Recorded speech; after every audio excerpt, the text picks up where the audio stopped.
Welcome to the Dr. Pat Show. Talk radio to thrive by. Powerful, inspiring, and coming to you live, bringing you stories of people like you and me, busting through and living life full out. Get ready to dare to wonder what your life would be like if you knew you could not fail.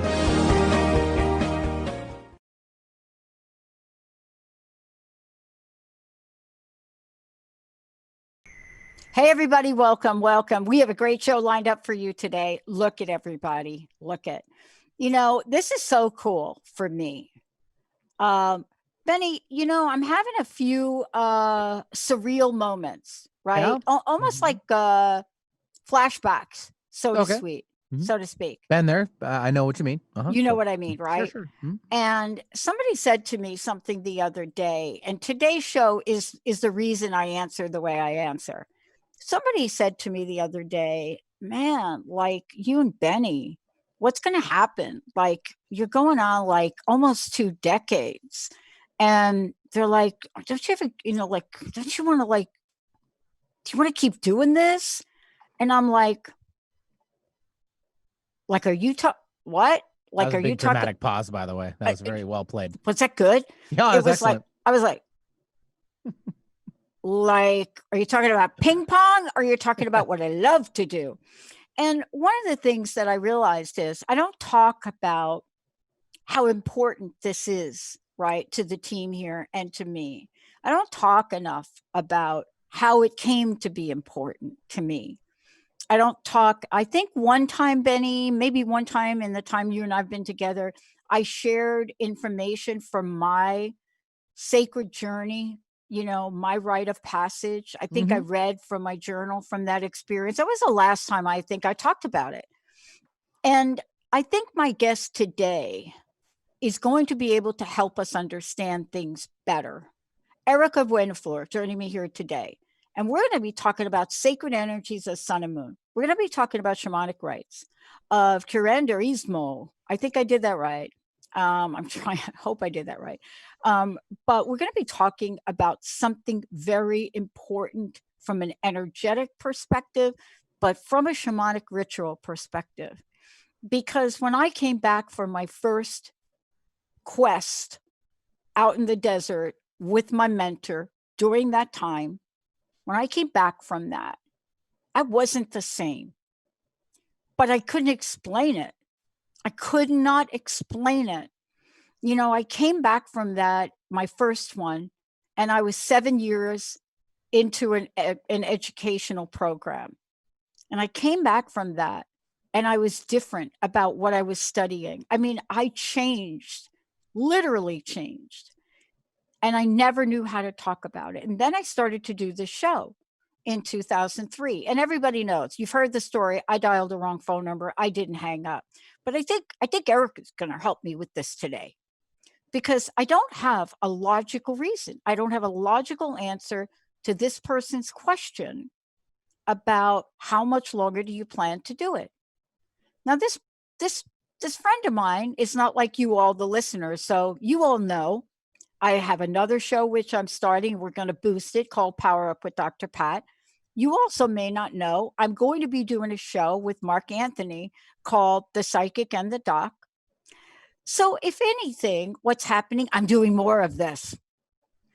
So my friend who asked me about that just looked at me, and Benny gave me one of these. I thought she was going to fall over. But I don't have an explanation. But when you read this book, Sacred Energies of the Sun and the Moon, when you read this book, when you hear with my guest today, what she has to say, you will get an understanding of things that are sometimes hard to explain. Erika, it's great to have you. Welcome to the show. Thank you for having me, Dr. Pat. How did I do with that? Curanderismo? Curanderismo? Yeah. Did I do curanderismo? Yeah. Yeah. Okay. Thank you for being so kind about that. I wanted to share that story because I find myself sometimes at a loss for words around things that have happened, things that I participated in that have had, I don't know how to talk about them, that have had mega effects on me. Some people have said it's in my sun and moon. Some people have said this. Some people have said, you can't really do anything else, Pat. You'll get sick again. But I want to ask you no, I'm not kidding. I know you're laughing like, you're probably like, yeah, you will. No. But you talk about this in the book. I mean, you talk about creativity. You talk about new beginnings. You talk about how we can energize our field. Now, I have to tell you, when all that stuff was happening, I wasn't doing this. I was clueless. But what is it about your journey, your life? What challenge did you literally have to get past, overcome, walk through on fire? What did you have to do to get you here this very moment? And talk about this. One of the biggest challenges that I had was when I had a catastrophic injury in 2005. I didn't ground myself after a very deep journey. I realized I was running late for my flight. And I was very late. I slipped and I fell off a cliff. And I woke up with a skull fracture, brain hemorrhage, left AC dislocated, 2 vertebrae in my back fractured. I completely shattered my coccyx. Left leg, I fractured it in 3 places. Right leg, knee down, all of my bones shattered and came out of my heel. And they, the doctors told me all kinds of horrible things, that I was going to be in pain the rest of my life. Sorry, your coccyx is shattered. Can't do anything about that. And I also got severe osteomyelitis, which is an infection in the bones. Yeah. So I lost half the bones in my right ankle. Wow. So if I walked, it was going to be with some kind of assistance. And there was still a question mark. And I remember when they told me everything that was going on, I had to decide whether I was going to finally embrace my don. And that's a word that's commonly used in Curanderismo traditions. It's a gift of healing. It's a gift of healing from God, which I feel we all have. And I decided, it's like, I can't stop doubting this, because I had already been mentoring 7 years prior to this. And at this time, I was living 2 lives. I was living the life as an attorney. I was doing my social activism as an attorney, and I was a curandera mentee. I was using, my career as an attorney to fund my mentorship in Mexico for curanderismo. But I was still very much disassociated from myself. It was still, even though it was very much in my heart, but it was at that time I said, I can't do this anymore. I have to start weaving myself back in. And it was a healing process. It's been a soul retrieval process. And, it was during those journeys that, I'd go, and I remember going when I went to Chichen Itza the first time down the Yucatan. And this is the time where you could climb the temple. Yeah. I remember it was it was at the high noon. And I remember I was, taking shelter inside of the little temple at the top. And I remember I was just going into these deep meditations, and I saw my ancestors. I saw them engaging in what we call in yoga, or what's called in yoga, asanas, body postures. And I started seeing the pictures of the deities, and I started realizing what they were tuning into and how they were accessing these energies with their bodies. And this is just a simple meditation. It wasn't, with the help of any, it's just a meditation. No, believe me, I do know exactly what you're saying. I totally get this. It was just, just constant downloads. And, and I would write about it, and I would go, that's very interesting. But there was a part of me that I wouldn't do anything with it. Yeah. You know what I mean? I do know what you mean. Yeah. Because something's up with 2005. I'm just saying. There's something up with 2005. We're going to have to look at this a little closer, maybe off air, because I came down with the mystery disease. And I don't think falling off a cliff is a metaphor. That's just me saying. But it is, in a sense. Can we call it a wake-up call? Yes. Is that too brutal? Absolutely. Absolutely. Okay. No, absolutely. Okay. Because I like now, all right, oh my God, I'm getting a text message from my relatives down in South America. I'm not even going to tell you what they're saying about my pronunciation today. They're like, you need to take Spanish again. So I'm sorry. That's a story behind that. I didn't even know that my grandfather was born in Brazil. So that's a whole nother story. But it's another story in that it's not, because this wake up process, let's just talk. I don't know what else to call it. Let's use your language for a minute. Do you find that it literally puts you on a new dimension in your life for a higher order of messaging? Does that make sense? Absolutely. Okay. I was doing my virtual book signing tour, and somebody asked me a question on Sunday in the chat board, how are you so inspired to constantly putting out books? And I kind of felt like, do I have a choice in this? I do, and I don't know. What is, the breath of free will? Yeah. And I just said, it's, I make requests. It's like, okay, I need a little downtime, guys. Yeah. I don't think you heard me talk about the last, I don't think you heard the last hour, but I was talking about the fact that I am getting asked over and over and over again to do some more. And then some people are looking at me and saying, like, how long are you going to keep doing this? And I don't have a good answer, but you just answered it. I think when we have a notion of guidance in the world, I think when we get the realization that there is free will, but then there's this other thing. You could call them the voices. You can call them experiences. You can call them being drawn to something. But for me, there's something that started to operate in me stronger. I think it was always there, but stronger. And I think that's what I'm asking you. Do you look at this and you look at what you're talking about today, especially in the sacred energies of sun and moon? Do we look at this and we ask ourselves, are there things we can learn about the rites of power? And see, that's a word I started to use again. That's also a word in my corporate career. As a woman, you never were really allowed to say. That's for real. But you talk about rites of power. And I want to talk about the book itself, because I think we don't understand the power of the sun and the moon. And it's powerful, isn't it? Oh, yes. Oh, yes. Yeah. Take us on a journey about this. Take us on a journey about your training and what light it will shed to handle the craziness of the world right now, to be honest with you. The book, it's very multidimensional in the sense that I gather from various sources and I put them in dialogue with one another. Of course, my own personal experiences, but I also look at various mythologies. Of course, a lot of pre-contact, colonial, earlier colonial, being 16th, 17th, 18th century.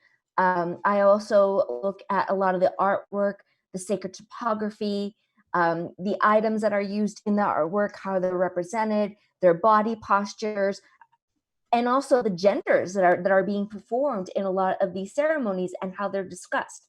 So I look at all these different things and I put them in dialogue in the sense is like, okay, what can we learn about this? What can we learn about this? And, because one of the things to understand is that, you're talking about hundreds of tribes. Yeah. Hundreds of tribes, even just in Mesoamerica. In Mesoamerica, right? Yeah. So what I was looking for is I was looking for consistent. I was looking for something, threads throughout all the stories. And it's like, oh, okay. One very common one was that there was a quadripartite division, 4 division, right? That there was sunset, sunrise, zenith, nadir. And then there was solstitial, the summer, the winter, 2 east, 2 west. So that's something that was common throughout. I looked at that, it's like, okay. And that was even in the topography, that was in their mythologies. And then within, there's all these nuances with all these periods.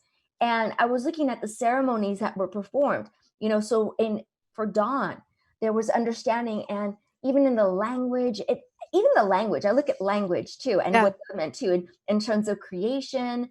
Dawn was very much associated with something creating, something being reborn, and in that sense, being revitalized through a rebirth. And, you know, and you can see this even too in Palenque, you know, the sarcophagus lid of Baccili. You know, you see, you know, him coming out of the underworld and rising through the Wakacha, the tree, the world tree, and resurrecting and coming into, and this is happening, being reborn. He has all these signs of the sun. He's being reborn. And it just, you know, so something I was just like, oh, and you see in the ceremonies that they're discussed, it's like, and I've noticed, because I've experienced too, where I tap into that and I get images of being reborn. My mentors have taught me this as well. So it's just something that, you know, through oral traditions that is still being carried on contemporary too. You know, my mentors, who were two of them that lived in Yucatec, that lived in the Yucatan region all of their lives, spoke Yucatec Mayan. And then my other two mentors that identified themselves in Nahuatl traditions and Yucatec Mayan, that they still had these understandings. You know, so I look at that, and also the understanding of mourning. You know, they still do morning rites, right? You know, sunrise. Yes. Sunrise, where there's divination, where you're being told what they're creating your path.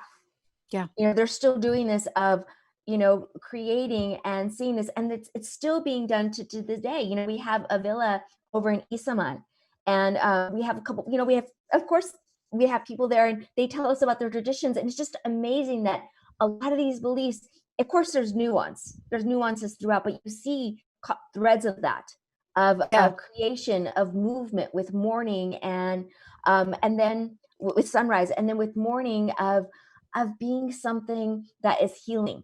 You know, because a lot of people do a lot of things that they start cleaning, they start organizing their house, they start organizing and making way for their day.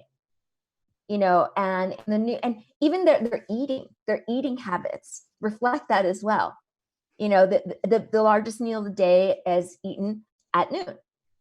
You know, that's when you're in power. Yes, exactly. You want to energize your body, and it's still practiced to this day. It's just amazing. You know, it's because that was also the time where it was believed that the sun released sacred essence energy, soul energy, revitalized us, animated us, and that's the energies that are coming out from the sun, and it's nuanced in that way.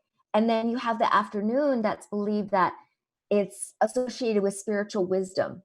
When you want clarity, you want to release that confusion. And it's associated with the elders, with the ancestors. Yeah. I mean, you know, when I was thinking about you, and I was really looking at, looking is not the right word. When I was kind of leaning into the energy of your journey, and I was thinking, without, of course, invading your boundaries on that, just saying right there. But as I was doing that, I was really struck by, you know, the lineage of you, so to speak. And I don't know much about that, but I had a sense of it, if that makes sense. And, you know, the great grandmothers for me, and my introduction to them, of course, not understanding anything about it, but the messaging stays with you. And it doesn't matter how many times I take myself out. It doesn't matter what part of the world it is. Could be the high desert in California, not very far from here. It could be Yakima across Washington, or it could be Peru, or it could be Mexico. It doesn't matter. The idea of having a new sense of self is so profoundly awakening. And it's hard to explain. You know, when people say to me, why do you want to do this again? Why do you want to go out to a place for 10 days, 2 weeks, maybe spend 6 days with just water, watch the sunrise, make a circle? I mean, this is the way, just right? And you don't have words for it, except when I come back, they watch my life. See, they watch my life. Probably they watch your life. They see how you're showing up in the world. And I want to talk about that, because this is talking about tapping into and working with those energies. working with the energy of the sun and the night sun and the moon. And one of the things for me, and this is my question for you, is I've always been struck by, and you talk about it in the book a little bit, when, under the midnight and pre-dawn. And so that part of the cycle for me, when I'm sitting at about 7,800 feet and I'm sitting in a circle that I've closed and I'm visited by lizards and I've just fought for an inch on a ledge. I'm a ledge person too, with a rattlesnake, and I'm sitting there and it's midnight and you're waiting for that. There's something extraordinary about that time for me. And I wonder how this relates to individual people. There's so much that you share. And I wondered how people individually are affected by these different energies. My friends just think I'm weird. They just think that is weird. I would have never picked that time of day, Pat. Well, those are believed times where we have intersections with the non-ordinary realms. And those are often times where most of us, not all of us, but most of us are sleeping. And some of us are in ceremony, and we're intentionally or consciously on some level interacting with the non-ordinary realms. And what I mean by the non-ordinary realms are, some people call them the spirit realms. Yeah. The realms where we speak with deities, ancestors, those that have passed, just different spaces that aren't necessarily seen by the naked eye. They're felt. Sometimes felt. That's it. I was just hoping you would say they're felt, right? Yeah. Right. And sometimes we don't always have to have a ritual, or we don't have to have a ritual the way others think about it. I have my own rituals, right? But I feel like I'm in search of something, right? I feel like I'm in search of something. And so I want to talk about, the wisdom of your message and the wisdom of these rituals and practice, because it's really unlike anything I'm able to explain to people, but you do it so beautifully. There is a wisdom, and that wisdom isn't just for me as an individual. There's a wisdom for the collective, right? I think there's many layers to that. And one thing that I really wanted to impress and hopefully inspire is that we move forward in life, and hopefully move forward in life where we no longer disassociate ourselves, where this is my sacred practice, this is my mundane practice. Right. That we start treating life as sacred. We start appreciating and being mindful of where we are at in our day, and being aware of that there's different forces out there that are on our side, that we can access, that we can tap into, that are there to help us, that are there to support us, that are there to love us on our journey. And that they don't necessarily, and that's what, when in my book, that I separate, these different rites as being, practical ones and more elaborate ones, because I really want to impress upon people that it doesn't have to be, you have to go out and make time for this, because some people are generally very busy. Right. That could be simple as saying a mantra.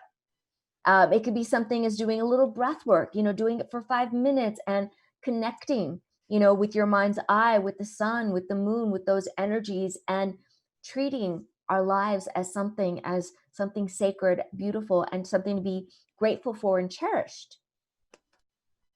So I really feel that that's a big part of the wisdom that I was hopefully trying to inspire people, or intending to inspire people with. Yeah. And you did a beautiful job. I mean, for me, when I was reading through, there's so much, Erika, there's so much that you put in the book, but it's all so beautifully laid out. And what I want to say to those of you listening, we'll make sure you have lots of information about the book and Erika. But one of the things I want to say is that you nailed it. Some of these are, what did you call it? The mundane. Therefore, those of us that in between a show, maybe maybe I don't have time to get my beautiful white sage that I picked from high on some mountain and do that ritual. I save that for about 3 in the morning. My neighbors don't like it. But we can stop. We can access what you've so beautifully described. What I would love to do is I'd love to take a minute and just let folks know, one, how do they get a copy of the book? How do they find out about you? And then when we come back, I want to talk about what the different energies can do for us. Is it an energy that I have to really look at certain fire energies? Is there something that would help me release whatever detoxification of my mind? Because these are some things I've learned. I'd love for you to talk about them, and they're beautifully written in the book. But how do folks find out about you? So you can go to realizeyourbliss.com. That's the easiest way, and you can see all my social media accounts there. And of course, I'm on Instagram, Erika.Buenaflor_curandera. I'm on Facebook, but realizeyourbliss.com is probably the easiest way, and they can get my book through my publisher, Inner Traditions, or Barnes and Nobles, Amazon, and various other places. When we come back, we're going to talk about a couple things. First of all, for those of you out there that are thinking, wow, I can't do it, I'll never be able to do it, I will just say this to you. As I stood one day many years ago, my first interaction, when I was asked by the shaman of the group, let me just say that about her, when I was asked to stand up and do a transformative dance. I'm shy. I'm an introvert. I can't even begin to describe what I felt like in that moment. And I'm not going to describe what I felt like after, because Erika's got it in her book. Let's take a short break, everybody. We'll be right back.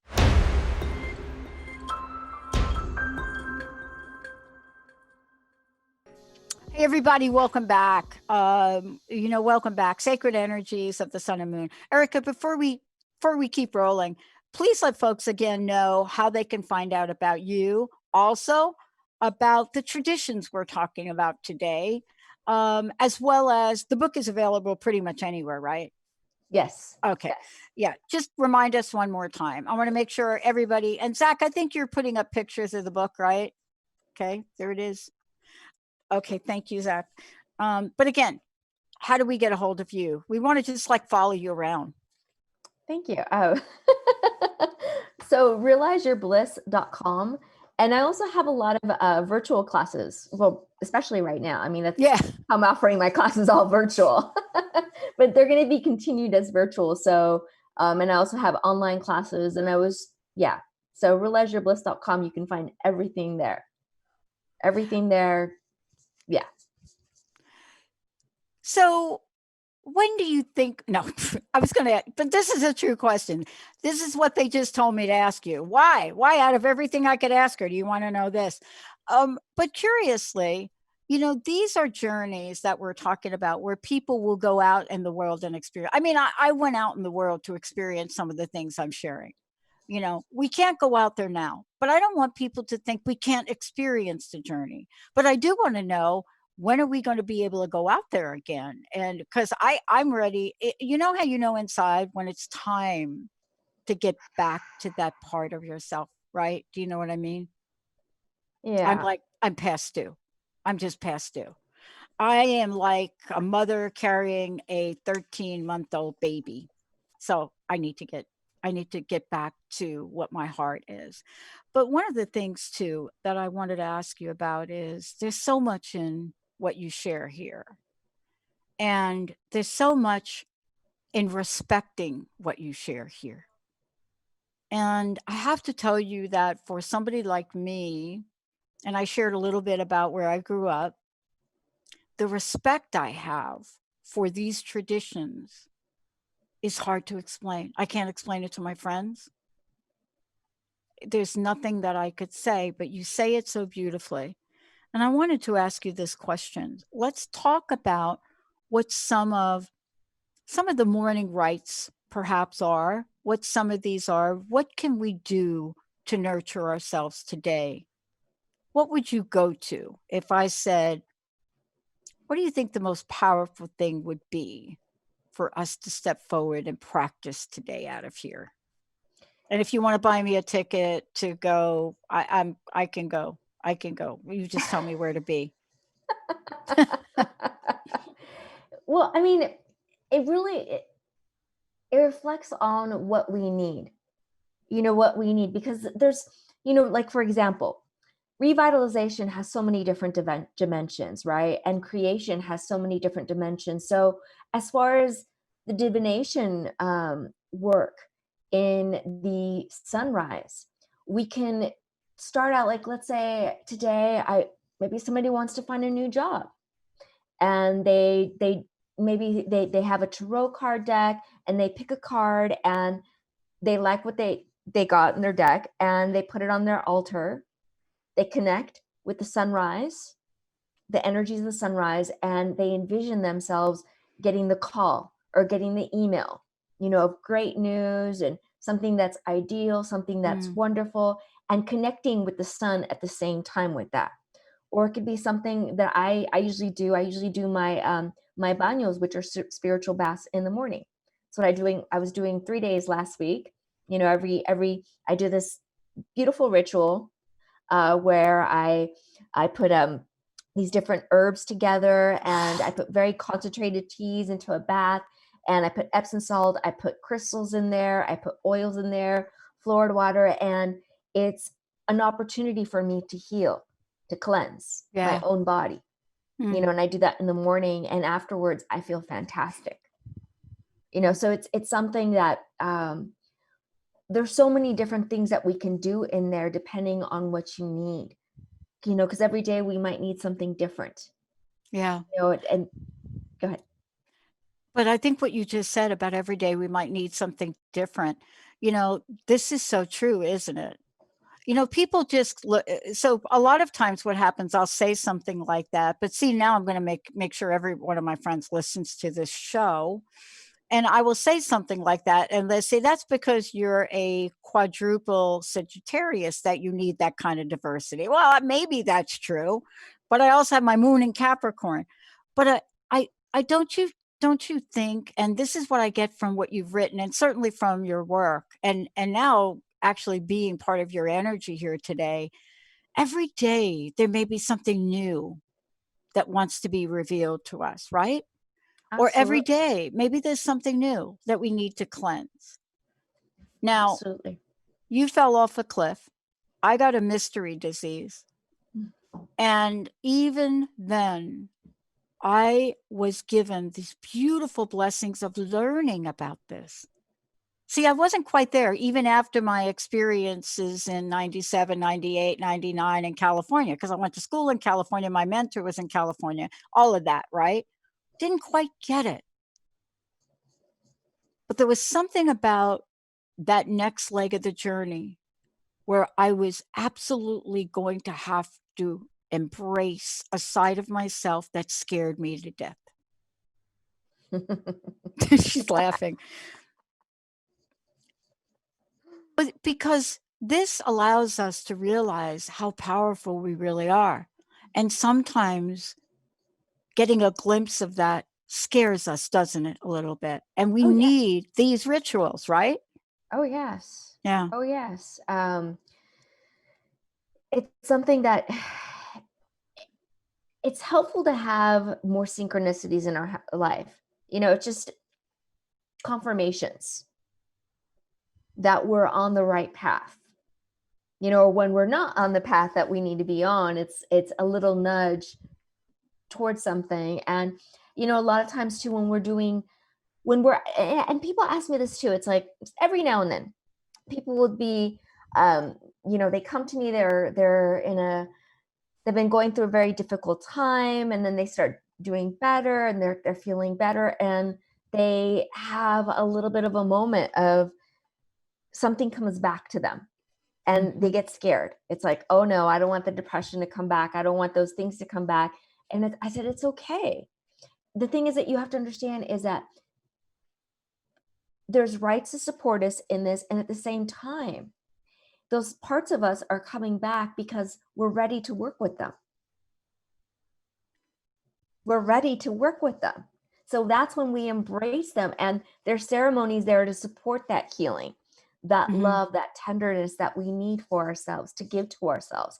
And when we need to feel like we need to be in our power, you know, for noon, that there's very simple breathwork exercises that I have, facial mudras that I have in there, and different things that we can do to help us be in our power when we feel like we haven't been in our power. Yeah.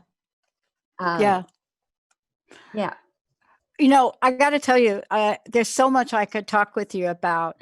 And I want folks to know that about the book. I mean, you know, and it's interesting the way you've written the book. At least this is my take on it. The first part of the book is just jammed with, you know, this is what could happen. This is what we could do. This is the ritual of it.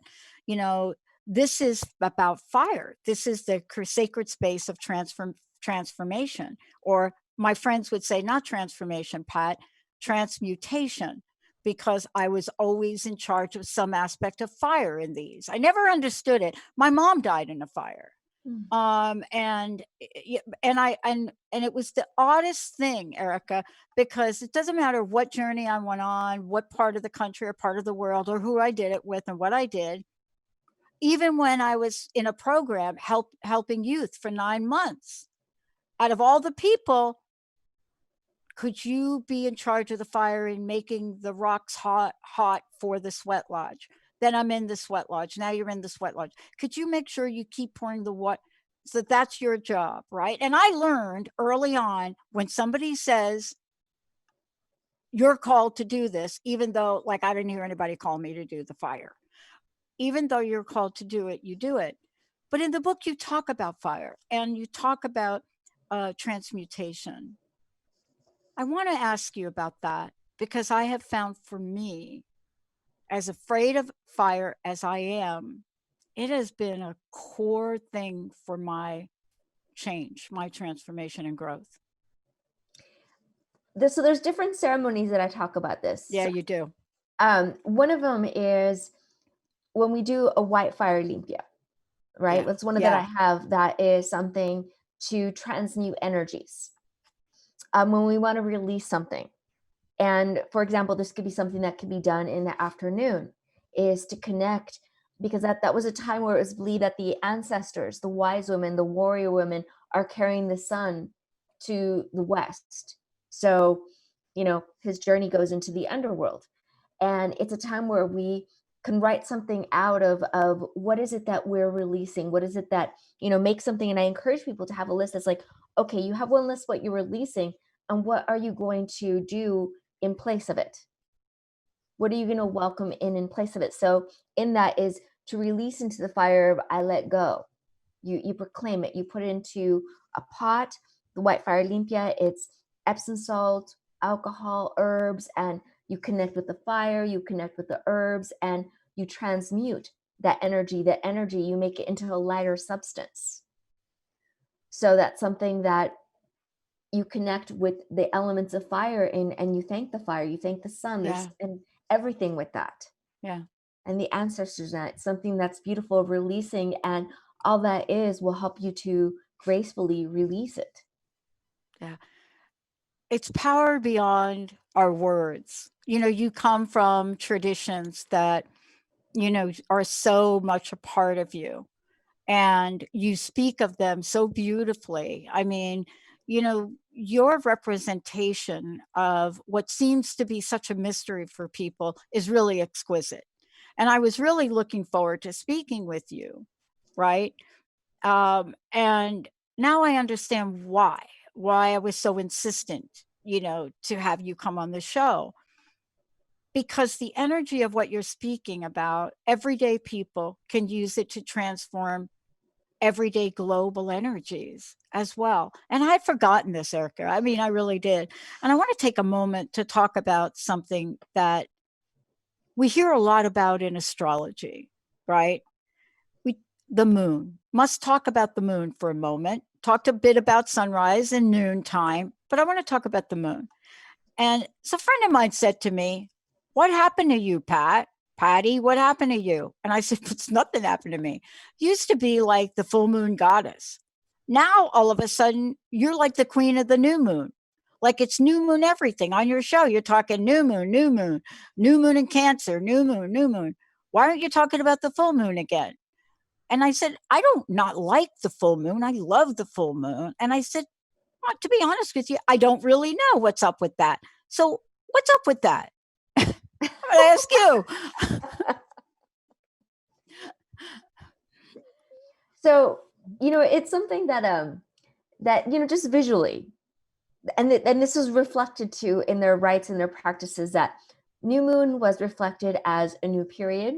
They brought in new rulers, and they actually reflected this in their buildings too, that the energies reflected, and they created light and shadow plays with the moon that reflected onto, a new leader, a new ruler coming into being on the new moon.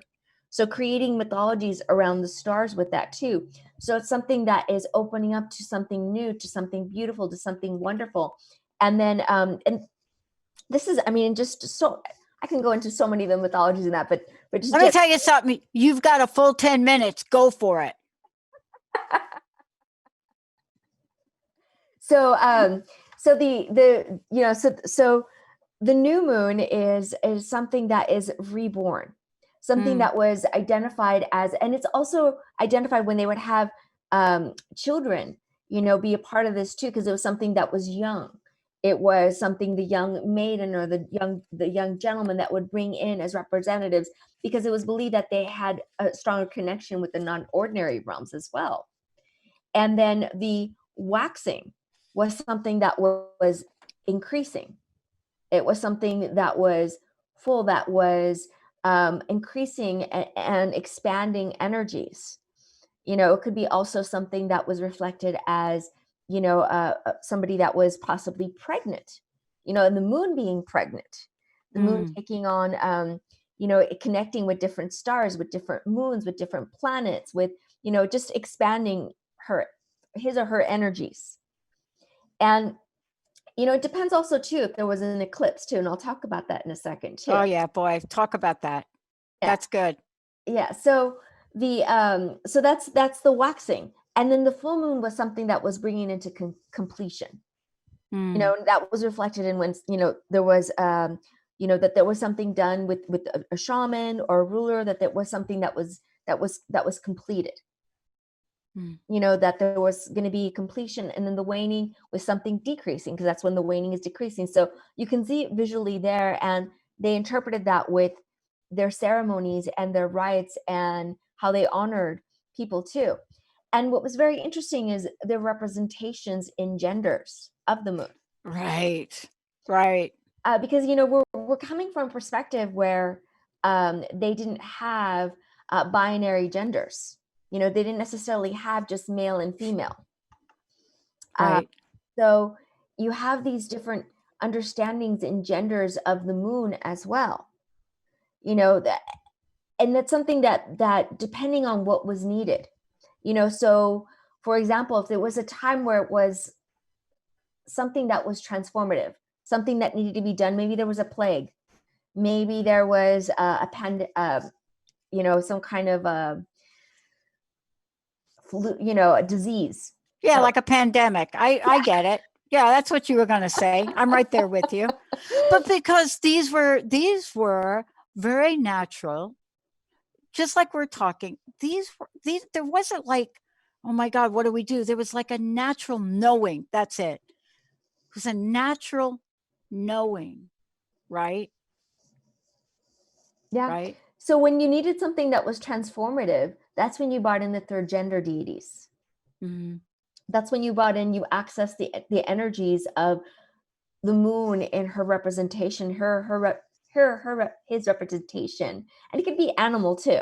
Yes, right. Their representation, whatever pronoun you want to use, is with their representation of transformation, because they needed something. Because it was a space that was liminal, ambiguous, and it was very sacred as well. there were very sacred powers in that as well. And that's also why I also reflect in my book is the accessories and the costuming and the face paint, everything in that too, because there's a lot of people that they may be in the LGBTQ community that Right. they've been shamed for dressing and not in their way. Their Western society is like, you're a man, so you're supposed to dress like a man. Exactly. They're dressing in different ways. Right. Maybe they're dressing, you know, not necessarily just as a female, but something that's more gregarious. Mm-hmm. And this is something maybe that they've tapped into, that they've done maybe in another lifetime, because they were involved in these rites as well. So it depends on what access, because the moon is magical.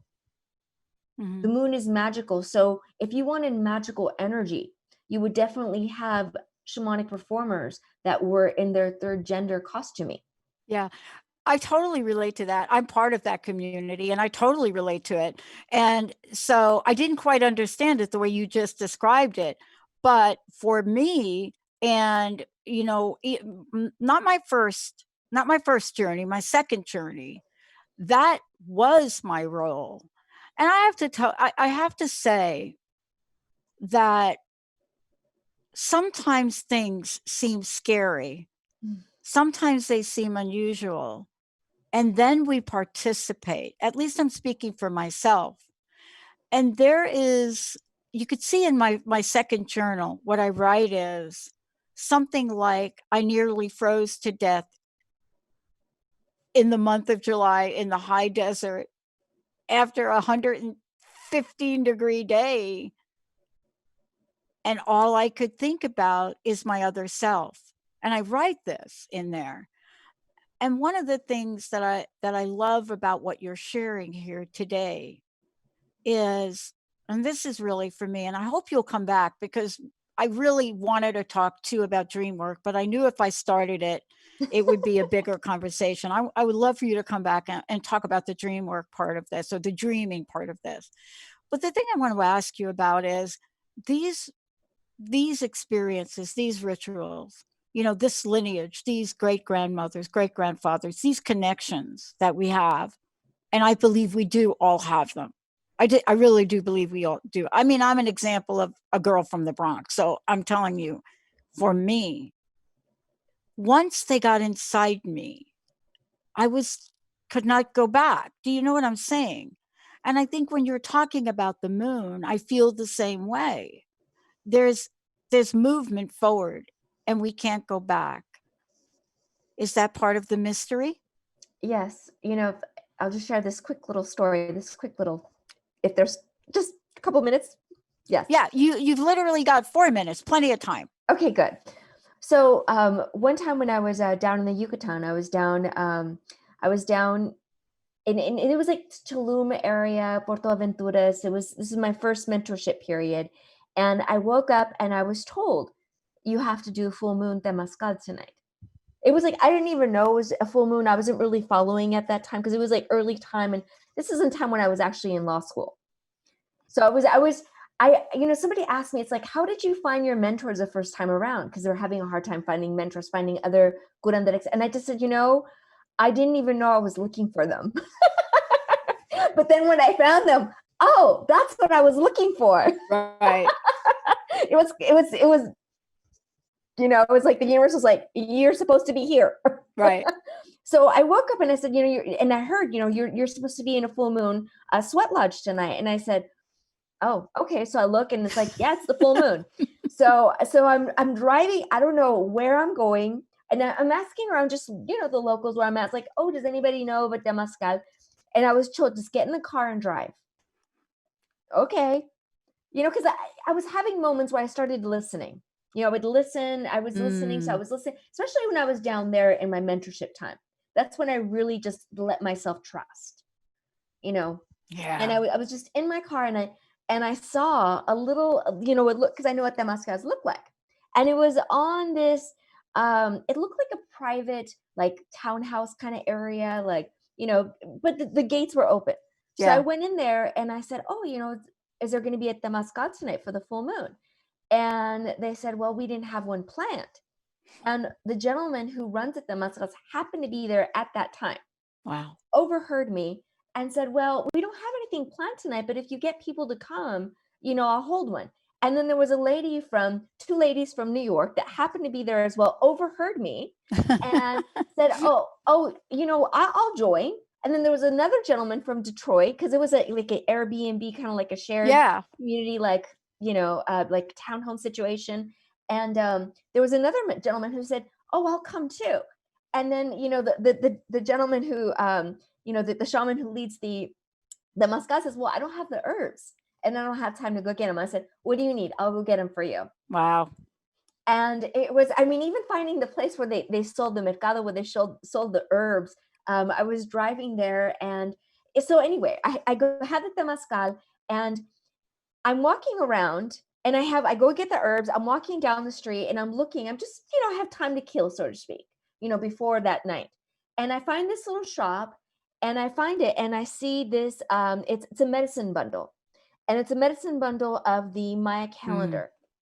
Wow. And I had seen one earlier that week, and it was about maybe yay big. It was about yay big. It was large. It was large. And I saw one that was like a quarter of a size that was about $75 in a shop earlier that week. And I saw it, and I saw this one that was like 5 times as big. And I had $10 in my pocket and maybe some change. But I looked at it and I started remembering what the glyphs meant. I started remembering what the alignments meant. I started knowing what the calendar meant. And I looked at the lady who ran the shop and I said, I know what. I started telling her what that glyph meant. And I was like, this is when this happens. And I'm just so excited. My face is like lit up. And I looked at her and I was like, how much is this? And she looks at me like, how much do you have?